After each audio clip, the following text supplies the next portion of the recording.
제3일체입니다. 오늘 할 내용입니다.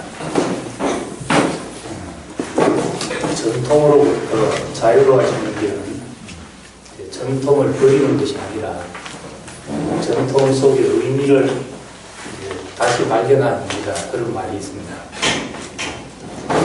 시대가 바뀌고 우리가 새로운 시대, 새로운 시대로 가면서 옛것에 대해서 옛것으로부터 자유로워진다는 그냥 무조건 버리는 게 아니라 그것에 이제 진정한 의미를 발견할 때 이제 자유로워질 수가 있는 것입니다.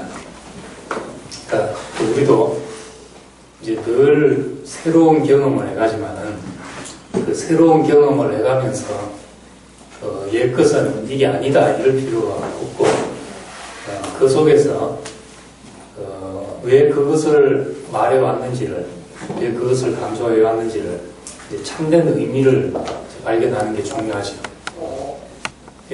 우리가 이제 새로운 경험을 하다 보면 내가 새로운 경험을 하다 보면 그 성경의 표현대로 이전 것은 지나갔으니 보라 새 것이 되었다. 그렇게 이제 정말 옛것은 아무것도 아니었구나 지나간 것 정말 이거구나 이렇게 발견하고 좋아하고 경험할 때가 있습니다. 이제 그러면 이제 그것이 지나치게 되면은 옛것은 다 틀렸어. 이제 이것이 진짜야 이러기가 쉽거든요. 근데 이제 그렇게 말해버리면 아직 옛것 속에 있는 사람들한테는 정죄가 되어버리는 거죠. 정죄가. 근데 어떻게 정죄하지 않고 내가 이전에 있었던 그 자리에 머물고 있는 사람들을 그 깊은 애정과 마음을 가지고 그 사람들을 포함할 수 있는가? 그것은 그때의 의미를 발견하는 것입니다. 그때의 의미를. 그것의 참된 의미는 이것이다. 이렇게 아는 것입니다. 대구교회 처음 왔을 때 그 분위기가 그 이방인의 분위기가 더 우월한 시대였습니다. 그러니까 유대인들은 뭔가 깨져야 돼. 뭔가 아직 위선이 벗겨져야 돼. 이런 이제 누가 그렇게 말하지는 않는데 그런 것이 느껴지는 분위기죠. 뭔가 나를 향해서 저렇게 생각하겠구나. 이런 분위기가 있는데 그래서 나는 예를 들어서 이제 술, 담배도 안 하고 이렇게 살았는데 내 또래 형제들 보니까 술, 담배 안 하는 건 그 인간 축에도 안 끼워주는 분위기가 있는 거예요. 그거 가서 나도 같이 그냥 개판이 되든 어쩌든 같이 할 수도 없고 안 할 수도 없고 이제 누가 그렇게 꼭 해라고 안 하는데도 이 분위기가 주는 압력이란 게 그것도 만만치 않거든요. 사회가 주는 압력, 교회 분위기가 나한테 주는 그 메시지 이런 것에 눌리지 않고 당당하기가 그다지 쉽지가 않습니다. 하여튼 그러던 차에 한번 토요일마다 그때 90년대 초반에 토요일마다 목사님이 양문회에서 창세기부터 말씀을 쭉 하는데 레위기쯤 가서인지 그 술, 담배 문제를 그때 언급하면서 목사님도 조금 거슬렸던 모양이에요. 이제 젊은 형제들이. 그때 이제 아주 강하게 왜 그 불필요한 그 습관을 들여가지고 또 습관을 그걸 또 안 하려고 애를 먹고 왜 그렇게 이제 시간을 낭비하냐. 또 불필요한 건 이제 처음부터 하지 말아야 된다. 이렇게 이제 전체 말씀할 때 그런 말씀을 잘 안 하시는데 이제 대학생들 이제 사회 시작하고 이런 학생들을 앞에 놓고 이야기하니까 그런 문제에 대해서 굉장히 율법적이다 싶을 정도로 이제 강하게 말씀을 하신 적이 있습니다. 그래서 율법이 내가 의미는 모른다 할지라도 지키면 복이 된다. 이렇게까지 말씀을 하시더라고요. 의미 몰라도. 그래서 내가 그때 그 대우교회 와서 처음으로 그런 분위기가 주는 그 압력에 해방되는 느낌이 들어서 그때 내가 한 감정이 기억이 나는데 나는 지금까지 내가 잘못 살은 줄 알았다. 그래서 잘못 산 줄 알고 그 뭔가 이제 막 그냥 내가 하고 싶은 대로 하고 이래야지 그 위선이 아니고 그 진실하고 뭔가 이제 통하고 그렇게 해야 되는 줄 알았는데 내가 의미는 모르고 살았지만 이제 구약의 시절 그 율법 아래 있던 시절 이건 해야 되고 하지 말아야 되고 그렇게 알던 시절에 의미는 다 몰랐지만 그것이 나를 보호했구나 그런 생각을 처음으로 하고 대우교회 와서 처음으로 그 내 지나간 시간에 대해서 감사하게 됐다 그런 감정을 한 적이 있었지.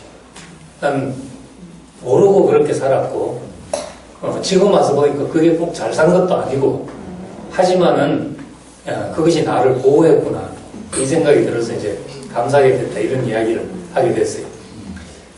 그래서 만약에 이제 그런 나 같은 사람들에게 그 율법 아래 있었던 거 다 그 잘못 산 거다. 그 잘못 산 거다. 외식한 거다. 이렇게 하지 않고 그것이 의미는 모르고 살았다 하지만은 그것이 얼마나 네 인생을 보호했냐. 우리가 율법은 그 해가 아니고 달과 별들의 시기였는데 그 구약의 표현으로 말하자면 달과 별들, 족장들의 시대, 달과 별들의 시대, 어두운 밤길을 별빛처럼, 달빛처럼 어둡지만 나를 그렇게 길을 안내했던 시절인데 그 시절을 그거라도 없었으면 얼마나 깜깜했겠냐. 그렇지만 지금 우리가 이제 태양빛이 있는 시대가 열렸다. 그 만약에 이제 나한테 이제 처음 그렇게 이야기해 줬더라면 지나간 시간도 나한테 구원이 되고 또 지금 이 자리를 만난 게 더더욱 복된 자리가 되고 그렇게 됐을 거라는 거죠. 그래서 항상 얘기를 할 때 저도 이제 이건 아니고 이거다. A는 아니고 B다. 이렇게 말하면 뭔가 대비를 시켜서 말하면 내가 말하는 걸 강조하기가 참 쉽거든요. 그 표현이 아주 쉽습니다. 이게 아니고 이거다 이러면. 근데 이제 그런 표현은 항상 많은 문제를 이제 반론을 낳게 되는 거죠. 그렇지만 우리가 이게 아니다 이럴 필요가 없고 B다 이 얘기만 충실히 하면은 A는 자기가 알아서 해석할 문제인 거죠. A가 아니고 B다 이렇게 할 필요가 없고 내가 가진 복만 충실히 말해도 내가 아니라고 할 것, 뭐 이건 아니야 이렇게 말하지 않더라도 알게 된다는 거죠. 그러니까 그래서 이제 얘기할 때 늘 지나간 것에 대해서 어떤 전통에 대해서 내가 더 깊은 이해를 가지고 어떤 그 새로운 세계를 말할 때 그 사람들에게 더 쉽게 올 수 있는 길이 될 수 있다는 겁니다. 목사님은 이 십자가의 복음을 누구라도 알 수 있게끔, 누구라도 올 수 있게끔 그렇게 쉽게 하는 것이 목표라 가지고 이제 십자가에서 뛰어내릴 수 없다. 또 십자가에서 하나님과 사람의 연합이 완전히 해체됐다. 이런 여러 가지 이제 표현을 하시는 거거든요. 하는 목적은 더 막 심오하게 생각해 보라는 말이 아니라 더 쉽게 알아들으라는 말인 거죠. 이제 그러자면 우리가 말할 때 다른 사람의 언어를 가지고 그 사람의 언어를 가지고 그 얘기하는 것이 그 사람 듣기는 가장 쉬운 것입니다.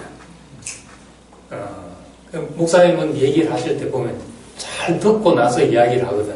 잘 듣고 나서 그 사람의 그 사람의 얘기를 가지고 말한단 말이에요. 예수님도 그 율법학자들하고 얘기할 때는 율법으로부터 자유로운 분이지만은 율법을 가지고 이야기하셨거든요. 왜 안식일을 안 지키냐? 이렇게 묻는 사람에게 이 성경도 못 봤냐? 다윗이 배고플 때 성전에 들어가서 어떻게 했냐? 어떻게 했냐? 이렇게 이제 반문하게 됐다는 겁니다. 그 사람들이 가진 율법을 가지고. 그러니까 그 사람들이 할 말이 없게 된 것이죠. 과학에서도 뭔가 이제 새로운 어떤 사실을 발견했을 때 이 새로운 용어를 쓸 수밖에 없는 상황이 생기거든요. 그래서 용어를 이제 새로운 정의를 용어를 쓰고 새롭게 정의를 내려가지고 그래가지고 이제 어떤 그 새로운 개념을 도입하게 됩니다. 그러자면 이제 굉장히 어려운 거죠. 그게 어려운 작업입니다. 그 용어 하나 새로 도입하는 작업이 보통 쉬운 일이 아니죠.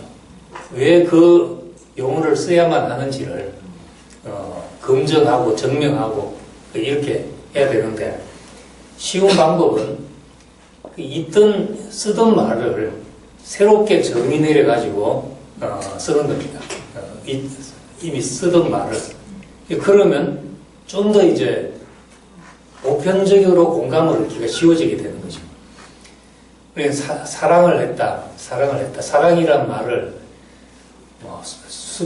수만 년 동안 얼마나 많은 사람들이 썼겠습니까? 그래서 사랑이라는 말을. 그런데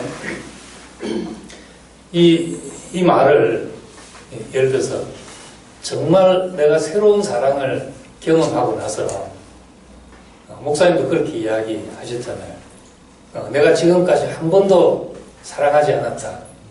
그 말은 사랑 안 했겠습니까? 나름 사랑했죠. 했는데 새로운 개념의 사랑을 내가 알고 나서 보니까 그게 사랑이 아니었구나. 이렇게 알게 되는 거죠. 그렇지만 이 새로운 것을 사랑이라는 말 대신에 다른 뭐 우주라는 말을 쓰든지 뭐 합일이라는 말을 쓰든지 다른 단어를 안 쓰고 사랑이라는 말을 쓴단 말이죠. 그리고 그걸 이제 설명하는데 그래서 사랑이라는 말의 정의가 수천 가지도 넘게 나오게 됩니다. 딴 말을 쓰자니 더 이제 사람들이 더 못 알아듣는 말이 되니까 있는 말 가지고 가장 유사한 말 가지고 이제 쓰는 거죠. 그 트위터에 보니까 사랑이라는 말만 모으는 트위터가 있더라고요. 사랑은 무엇이다. 그런 말만 어디서 그래 끌어들이는지 다 끌어 모아가지고 그 사람이 쓴 것만 해도 수천 가지가 넘는 것 같아요. 사랑은 무엇이다. 경험이 다 조금씩 다르기 때문이죠. 그럼에도 불구하고 같은 단어를 쓰는 거죠. 정의를 다르게 내려서 우리가 말하고 싶은 것을 얼마든지 쓸 수 있다는 겁니다. 그럼 이제 새로운 용어를 자꾸 만들 때 이게 설명이 안 되면은 시간이 그럼 외래어가 돼버리거든요. 근데 이제 같은 단어를 쓰고 할 때 그래도 이제 이북말하고 남한말하고 북한하고 남한의 말 다른 정도의 차이로 대화 가능한 말이 되는 거죠. 이 서론을 이렇게 길게 이야기하는 이유는 삼위일체라는 말, 기독교가 2000년 동안 써오고 하나님에 대한 개념으로 이제 고수해온 말입니다. 그거 다 지식이야 잃어버릴 수도 있는 것인데, 우리 이제 좀 더 이제 따뜻하게 왜 이 말을 고수했는가? 여기서 뭘 지키려고, 뭘 말하려고, 뭘 지키려고 했는가? 그에 대한 이해를 가지고 우리가 이 말을 새롭게 쓰면 된다는 거죠. 우리가 말하고 싶은 것을 이 개념을 가지고도 쓸 수 있다는 겁니다. 그래서 이제 지난주에 이제 그런 점에서 얘기를 했습니다. 삼위일체는 삼위를 말하는 것은 존재적인 구분이 필요하기 때문에 그 삼위를 말하는 겁니다. 존재적인 구분이 필요하기 때문에. 그리고 일체를 말하는 것은 이것이 하나님 경륜의 궁극적인 목표이기 때문에 그렇습니다. 그 연합, 나와 아버지는 하나니라, 이 하나된 자리로 가는 것이 하나님의 경륜의 궁극적인 목적이기 때문에 그렇다는 겁니다. 그럼 왜 하나님에 대한 복잡한 정의를 내려놓고 여기에서 틀리면 이단이라고 하고 시비를 하는가? 그것은 하나님에 대한 정의를 잘못 내린 것을 문제 삼는 것이 아니라 그런 개념의 혼란이 있는 어떤 사회나 사람들 속에서는 끝에 가면 어떤 현상이 나타난다는 겁니다. 잘못된 현상. 그 잘못된 현상을 때문에 그 근본적인 데피니션을 정확히 하냐 안 하냐 하는 걸 문제 삼는 거죠. 예를 들자면 이제 양태론이 틀렸다. 양태론이 틀렸다. 즉 하나님과 예수, 하나님이 사람의 몸을 입고 이 땅에 오셔서 우리와 같은 모양으로 사시다가 육신의 껍질을 벗고 다시 하나님 자리로 가셨다. 태양빛이 열이 되기도 하고 빛이 되기도 하고 그랬던 것처럼 하나님과 예수 그리스도 그렇다. 이제 이렇게 설명하면은 이렇게밖에는 설명할 길이 잘 없습니다. 근데 그것은 존재적인 구분이 안 되기 때문에 존재적인 구분이 안 되는 데서는 이 성경에서 우리에게 주신 축복들, 그 성경이 우리에게 열어 보이고자 하는 그 가치들을 담을 수가 없다는 거죠. 사랑과 희락과 화평과 어느 것 하나도 혼자서 할 수 있는 게 없거든요. 산속에서 돛 닦는 사람이 혼자서 나는 사랑이 많다. 나는 기쁘다. 나는 무엇에도 내 평화가 방해받지 않는다. 산속에서 혼자서 그럴 수도 있지요. 산속에도. 그런데 우리에게 주신 그 축복은 산속에서 혼자서 그런 이제 사랑과 희락과 화평을 말하고 있는 그런 것이 아니라는 거죠. 관계 속에서 우리가 그것이 나온 것을 말하려고 하니까 우리는 존재적인 구분이 없으면은 관계라는 것이 없지요. 관계라는 것이. 나와 너라는 게 없다는 겁니다. 그럼 그런 가치들을 다 아무것도 담을 수가 없게 되죠. 그리고 이 존재적인 구분이 일어나지, 구분을 분명하게 하지 않는 데서는 뒤로 가서 역사적인 예수가 무슨 소용이 있냐. 그냥 지금 우리가 경험하는 것이 중요하지.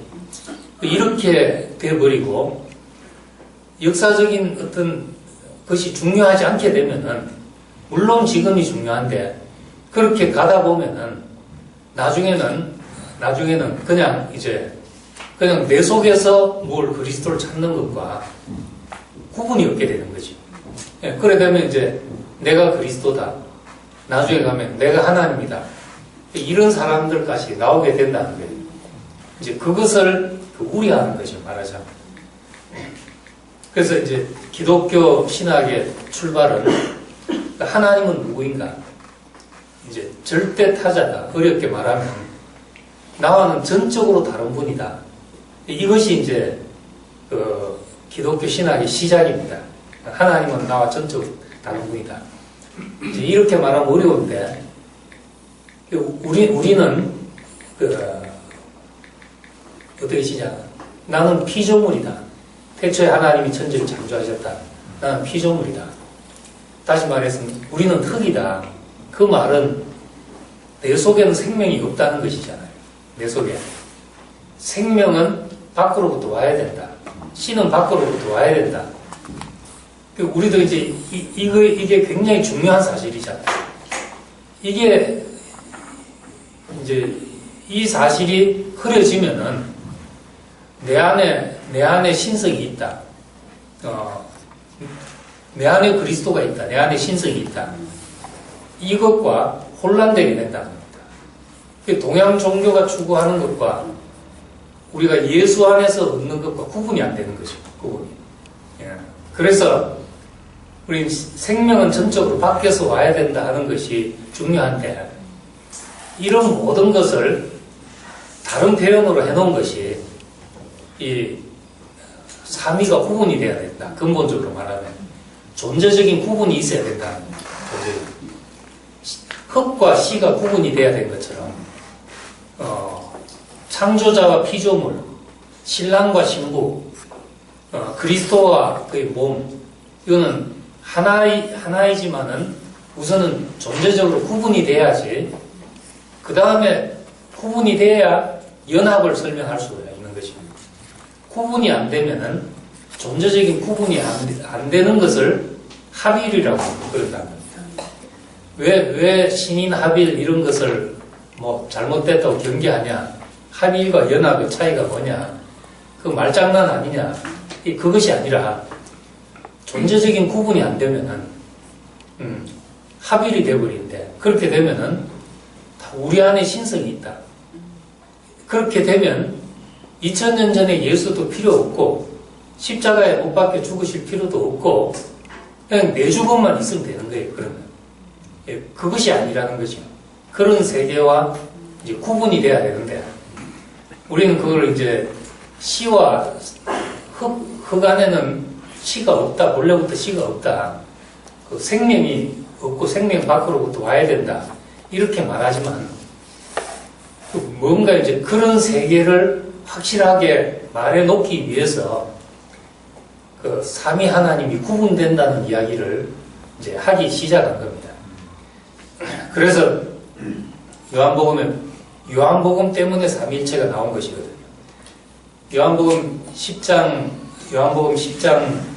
30절에 보면은, 30절인지 40절인지 거기 보면은 나와 아버지는 하나니라는 말이 나옵니다. 나와 아버지는 하나니라. 그 말만 보면은 합일과 뭐 다를 바가 없거든요.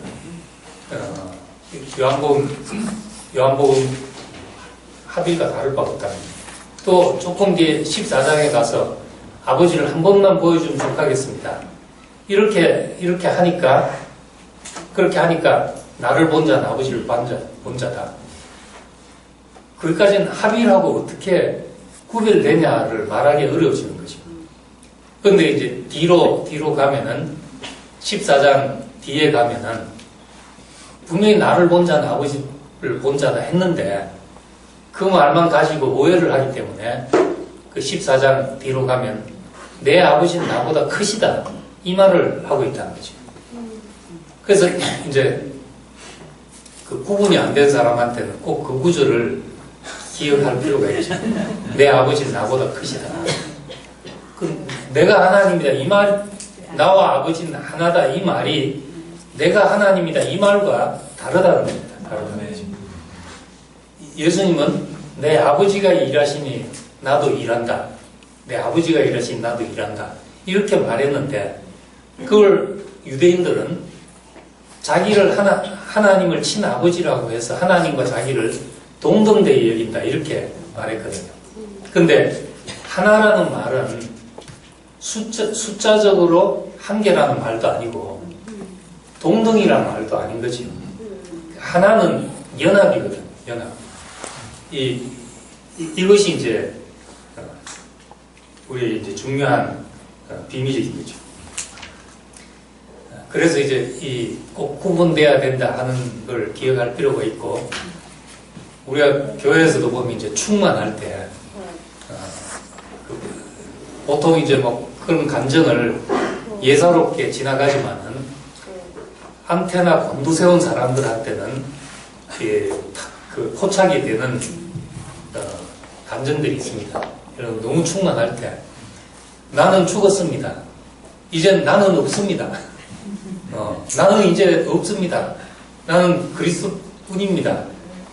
이제 이렇게 너무 충만하면은 정말 나는 온데간데 없고 그리스도밖에 없습니다. 그렇게 되면 이제 거기서 한 발만 더 나가면 내가 지금 말하고 있는데 내가 누구냐는 거죠. 내가 김치현이냐? 김치현은 죽고 없다는 겁니다. 그럼 나는 그리스도밖에 없으니까 내 말하는 것도 그리스도고, 생각하는 것도 그리스도고, 우리 교회는 이제 아직 그런 사람들이 없지만은 한 발 더 나가면 이제 그런 사람들이 이제 있는 거죠. 그러니까 나는 죽었습니다. 내가 없습니다. 하는 데부터 사람들이 이제 안테나를 곤두세우고 주파수 다른 걸 이제 찾아내려고 한다는 거예요.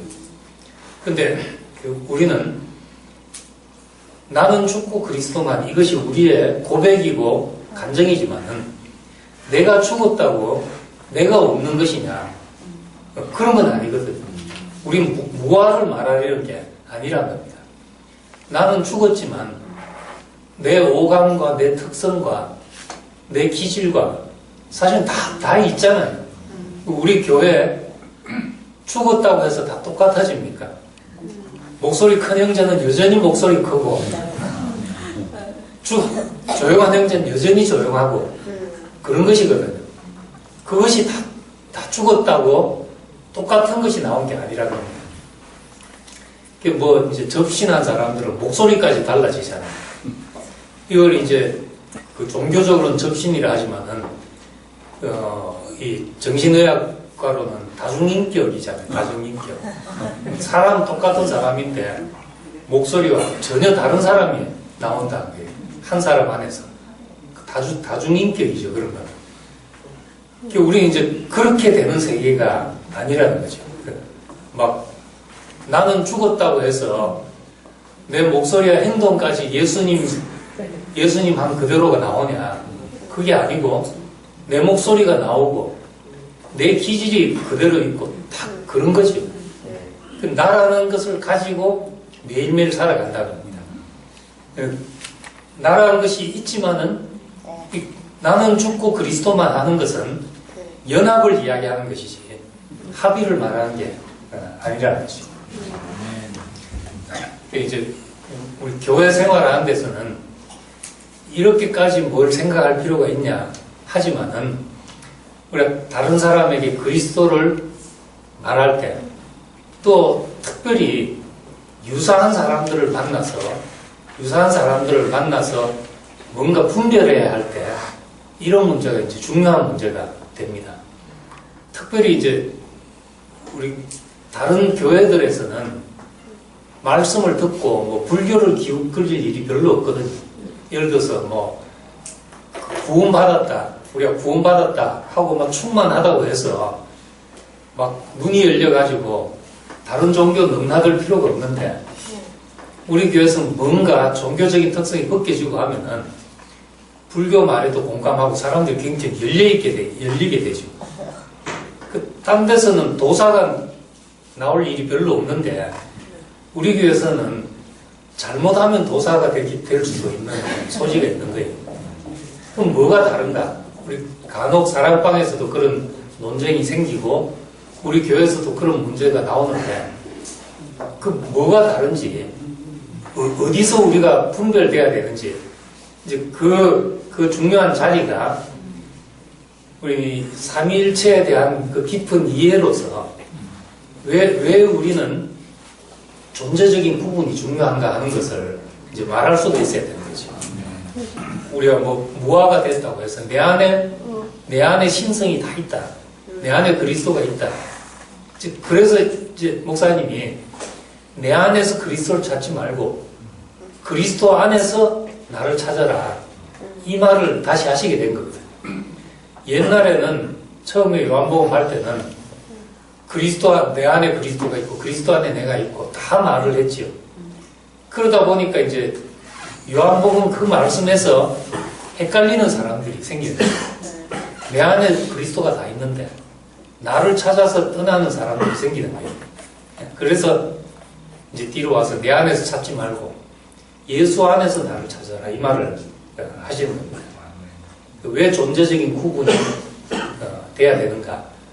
우리 이제 지금 이걸 좀 들어놓고 나중에 교회에서 이제 그런 문제에 부딪힐 때, 동양 철학을 하고 동양 종교를 하는 사람들이 신인 합일과 범신론을 주장하고 만물 안에 신성이 깃들었다고 할 때, 내가 소우주라고 할 때 우리가 전하는 복음이 뭐가 다른지를 우리가 이제 말할 수가 있어야 되는 거죠. 우리 표현대로 씨와 생명은 우리 안에 있는 것이 아니고 밖으로부터 와야 된다. 우리는 그 연합 안에서 하나님의 영역이 이루어진다. 그걸 말해야 된다. 그럼 왜 일체인가?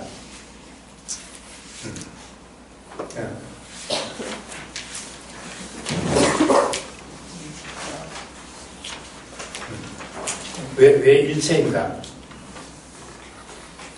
이 성경에서 지금 일체라는 말은 성경에 없고 그 삼위일체를 하나님을 말하면서 이 말이 나왔지만은 성경의 말로 하면은 그 하나된 연합이잖아요. 그 궁극적인 목표. 창세기 2장에 하나님의 그 경륜에 타락 이전에 최종적인 완성은 둘이 합하여 한 몸이 될지니라.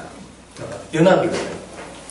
남자와 여자가 둘이 한 몸이 된다고 해서 합일되는 게 아니죠. 남자 여자 다 없어지고 남녀 동체가 되는 게 아니거든요. 그건 이제 완전한 연합의 상징이고, 남자는 더욱 남자가 되고 여자는 더욱 여자가 되는 것입니다. 전적으로 다른데 이제 하나가 되는 것. 이것이 이제 연합이라는 겁니다. 그리고 성경 마지막도 어린 양과 신부의 혼인잔치, 이 연합이 그 최종 목표고, 바울의 복음에, 바울의 궁극적인 목표도 예수 안에서 내가 발견돼서 어찌하든지 그의 죽으심을 본받아서 그와 합하여 부활에 이르려고 한다. 죽으심과 합하여 합하고 죽으심과 합하여 그의 부활에도 연합된 자가 되게 하려 한다. 이 그리스도와 연합이 그 목표입니다. 요한복음 17장에 있는 그 예수님의 기도도 그 사람들을 위해서 기도하면서 아버지와 내가 하나 된 것처럼 저희도 우리 안에 있어서 저희도 우리와 같이 하나 되게 하시옵소서. 이것이 이제 예수님의 그 소원이었잖아요. 이 연합이 없으면은 하나님의 경륜에 이제 목표도 없어지는 거죠.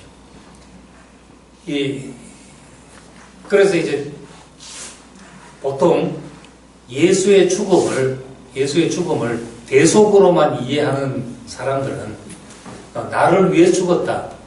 이 사람들 속에서 예수 그리스도와의 연합에 대한 메시지를 분명히 성경에 있는 말씀인데도 그런데 그런 메시지가 없습니다. 어떤 목사님들의 설교를 쭉 들어본다 할 것 같으면은 나를 위해 죽으셨다 대속만 강조하는 그런 그 속에서는 그리스도와 연합이라는 목표가 없고, 그 다음에 이제 죽고 나서 무엇이 완성되는 걸로 그렇게 넘어가 버린다는 겁니다. 이 중요한, 어쩌면 전 성경에 있는 메시지임에도 불구하고 가려져 있고 감춰져 있는 거죠. 어저께 이제 목사님이 목회자들 모임에서 그렇게 말씀을 시작했는데, 어쩌면 너무나 당연한 이야기가 사람들이 가려져 있는 게 많다. 보면 너무나 당연한 이야기인데 가려져 있다. 그게 뭔가 하면 성경에서 연합의 비밀이다. 창세기 1장을 보나 2장을 보나 성경 끝을 보나 예수님의 사역을 보나 바울의 메시지를 보나 그리스도와의 연합, 이것이 목표인데 이것이 이상하게 사람들 앞에 가려져 있다는 거죠. 그냥 예수를 경배하고 찬양하고 하다 보니까 우린 그분에게서 어떤 혜택 받는 데 익숙해져 있지, 하나님과 우리 사이 거래하는 데 익숙해져 있지. 그분 자신과 연합에 대해서는 아주 요원한 일로 생각을 한다는 겁니다.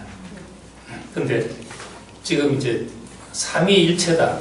예수 그리스도와 하나님이 하나라는 이것이 왜 설명하기가 힘든가 하면은 우리 안에 없는 경험이기 때문에 그렇거든요. 우리 안에. 그런데 처음에는 왜 이 말이 나왔는가? 우리가 아는 말이기 때문에 누군가 말하지 않았겠냐. 그죠? 처음 제자들은 왜 우리도 예수와 하나 되게 하시옵소서. 저희도 우리와 하나 되게 하시옵소서. 예수님의 그 기도를 어떻게 이제 말했는가? 이 예수님의 기도, 겟세마네 동산에서의 기도로 알려져 있는데, 요한복음 17장 기도가, 마지막 기도가, 그렇다면 이때 이 예수님의 기도할 당시에 마태복음이나 누가복음을 보면은 돌 던질 만큼 가서 기도했다 그러니까 돌 던지면 하면 얼마나 갑니까? 한 10m 옛날 그 원시 수렵 시절에는 인간이 가장 탁월한 동물 중에서 가장 탁월한 게 던지기라는 거예요. 그 고릴라가 사람보다 한 10배는 힘이 세다는데 던지기는 사람의 반도 못 미친대. 던지기 기술. 왜냐하면 이제 수렵 시절에 그 재능을 가지고 창 던지기로 자꾸 했기 때문에 양질의 지방과 단백질을 얻을 수 있어서 뇌가 발달하게 됐다 이렇게 말하는데, 그래서 야구가 가장 영장류다운 인간다운 경기라는 거죠. 뭐 격투기 이런 거는 고릴라 쉽게 불가능한데 야구는 인간만큼 할 수 있는 동물이 없다고 그래요. 하여튼 그러니까 이제 이 돌 던질 만큼 나가서 기도했다는 한 40-50m 정도 이렇게, 적어도 그 정도는 야구 선수는 더 나가겠죠. 40-50m 정도. 이 정도라 하면은 그쯤 떨어져서 예수님의 한 기도가 다 들렸겠습니까? 제자들은 그때 다 졸고 있었다 그랬거든. 졸면서 무슨 기도를 들었겠냐는 거죠. 근데 요한복음 17장에서 왜 그 기도를 말할 수 있었는가? 그것은 귀로 들어서 안 기도가 아니라 자기 마음에서 알아진 기도거든. 자기 경험에서 알아진 기도라는 겁니다. 아버지와 예수가 하나 된 것처럼 제자들도 하나 된 그 경험을 가지고 예수님이 이렇게 되라고 기도하셨겠구나. 그렇게 뒤로 말한 것이라는 거죠. 예. 그러니까 참으로 삼위일체를 말하자면은 우리 안에 하나 된 경험이 있어야지. 예수와 아버지도 그렇게 하나 됐겠구나. 우리가 알 수 있는 거죠. 그렇지 않고는 예수님이 어떻게 하나님과 하나 된가? 이건 신비다. 우리가 모르는 신비다. 이렇게밖에 말할 수 없습니다. 실제로 그 많은 이제 신학자들이 그렇게 말해버리고 말지요. 이건 하나님과 예수만의 관계에서만 있는 신비로운 연합이다. 그렇게밖에 말 못하죠. 근데 우리가 제자들도 그렇게 말했기 때문에 저희도 우리와 같이 하나 되게 하시옵소서. 그랬으니까 아버지와 예수가 하나 된 그것처럼 우리도 하나 될 수 있다는 겁니다. 이것이 예수님의 말로 하자면 내가 그 안에 있고 그가 내 안에 있다. 이렇게 말하신 것이고, 이걸 이제 20세기에 개신교의 어떤 큰 획을 그었다고 말하는 이제 칼바르트는 삼위일체를 다시 말하면서 그 헤겔이 말한 사랑의 정의를 가지고 다시 말했습니다. 어떻게 하나 됐는가? 그 헤겔이 사랑이라는 것을 타자 안에서 나를 발견하는 것이다. 이렇게 말했습니다. 다른 사람 안에서 나를 발견하는 것이다. 사랑은. 그 헤겔이 말한 것은 이제 원래는 이제 결국은 그 사람을 사랑한 게 아니고 나를 사랑한 것이다. 이 말인데 그 사람 안에서 나를 발견하는 거니까 사랑. 내 모습을 발견하고 사랑한다는 거죠. 그런데 그 말을 가지고 이제 그렇게 설명합니다. 사랑은 다른 사람 안에서 나를 발견하는 것이다. 예를 들어서 부모의 사랑은 자식 안에서 자기를 발견하는 것이거든요. 부모가. 그렇기 때문에 자식이 아플 때 내가 아픈 것보다 더 아픈 거죠. 자식이 아플 때. 자식이 잘 됐을 때 자식이 기쁜 것보다 더 기쁜 게 부모거든. 그것을 그 사람 안에서, 자식 안에서 나를 발견하기 때문에 그렇다는 겁니다. 이 개념을 가지고 하나됨을 설명한 거죠. 하나됨을. 어떻게 하나인가? 그 사람 안에서 이제 나를 발견한 것이다. 예수의, 그러니까 다시 말하면 예수의 죽음 안에서 나를 발견하는 것. 이것이 연합인 겁니다. 이게 우리가 말하고 싶은 복음이잖아요. 나를 위해서 뭘 해주셨다보다 예수의 죽음에서 나를 발견하는 거죠. 나를 발견. 그때 예수와 내가 하나로 발견이 된다는 겁니다. 조금도 다르지 않구나. 그의 죽음이 내 죽음이고 그가 산 것이 내가 산 것이고 나아가서 그의 기쁨이 내 기쁨이고 그의 근심이 내 근심이고 이것이 이제 하나됨이라는 겁니다. 우리가 세상에서 이제 이 이상 하나됨이 있을까? 내 이웃을 내 몸같이 사랑하라 했는데 이웃이 이제 이 내 이웃을 내 몸같이 사랑하라 이 말을 가지고 이제 설교를 하라 그러면 신학교 1학년들은 우리는 내 이웃을 내 몸같이 사랑해야 합니다 하고 설교를 한다는데 그래서 이제 2학년 가면은 과연 내 이웃이 누군가 하고 이제 설교를 한다는 거예요. 3학년이 되면은 내 이웃이 내 몸 같을 수가 있는가 하고 그렇게 한다는 거예요. 그러니까 이제 정말 우리가 생각해 보면 어떻게 남이 내 몸 같을 수가 있냐는 거죠. 암만 옆에서 감기 걸려서 죽겠다 해도 내가 똑같이 아플 수가 없잖아요. 똑같이 아플 수가 없는데 그거는 이제 우리가 한 가지 길은 세상에서 말하자면 부모는 한 생명이기 때문에 그럴 수가 있다는 겁니다. 그러면 이제 사랑해라는 게 문제가 아니라 내 몸이면 되는 거죠. 내 몸이면. 그럼 어떻게 남이 내 몸이 될 수 있냐는 거죠. 내 몸이. 우리가 모든 이 세상의 다른 사람이 하나로 만날 수 있는 한 몸이 될 수 있는 자리는 유일하게 예수의 죽으심 안에서만 예수와 내가 하나로 만나지고 모든 사람이 다 하나로 만나질 수 있는 자리라는 겁니다. 그 문명 안에서만 그렇게 되기 때문에 우린 이제 이 일체를 해야 된다. 구분되고 연합돼야 된다 하는 이 두 가지 그 중요한 가치가 삼위일체 정신 속에도 있고 삼위일체 정신을 가지고 우리가 말하려고 하는 구분되고 연합되는 이 얘기를 이제 할 수가 있다는 거죠. 창세기 1장을 보면은 하나님의 일은, 창조의 일은 전부 갈라놓는 일이잖아요. 빛과 어두움을 가르고, 물과 땅을 가르고, 낮과 밤을 가르고, 다 가르는, 창조는 다 가르는 일입니다. 그런데 창세기 2장은 흙에다 생기를 불어넣으시고, 갈비뼈 배피를 만드셔서 한 몸이 되게 하고, 2장은 연합하게 하는 거죠.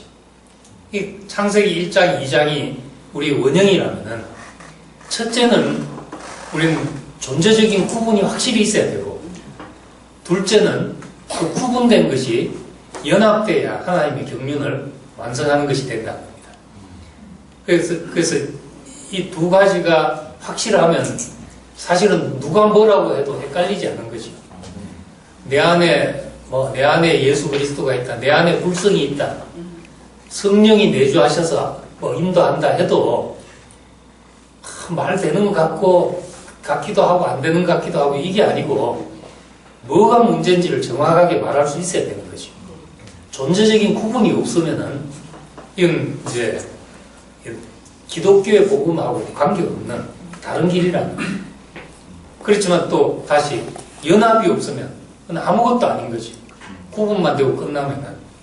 그래서 구분되고 연합되는 것이 이것이 우리가 전해야 되는 그 복음의 프레임이라면은 삼위일체 정신도 사실은 그런 거라는 겁니다.